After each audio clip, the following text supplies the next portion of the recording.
ఎందుకమ్మా పచ్చిమిరపకాయలు అలా చేసావు? ఇవి బజ్జీలకి ఇలా తీసి ఘాటు పెట్టి దీంట్లో వాము పెట్టి శనగపిండిలో ముంచి బజ్జీలు వేసుకుంటే చాలా బాగుంటాయమ్మా.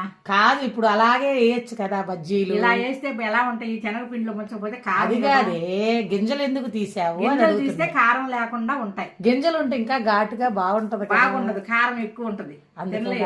మీరంతా స్పైసీగానే తింటారు కదా. అమ్మో అసలు తినలేరు ఎవరు తినలేరు. అవి పొడుగ్గా ఉన్నాయి కదా. పొడుగ్గా ఉంటేనే ఇలా ముంచేసి వాము పెట్టి లోపల తర్వాత శనగపిండిలో ముంచి నూనెలో వేయాలి. అప్పుడు బజ్జీలు బాగుంటాయి తింటాను. తీసేసావు అన్ని గింజలు? అన్ని తీసేసాను. అవి చూడండి, మా అమ్మ అయితే ఇలాగైతే గింజలు తీసేసిందండి. పచ్చిమిర్చిలో చాలా బాగున్నాయి కదండి, పొడుగ్గా చక్కగా స్పైసీగా ఉంటాయి అన్నమాట.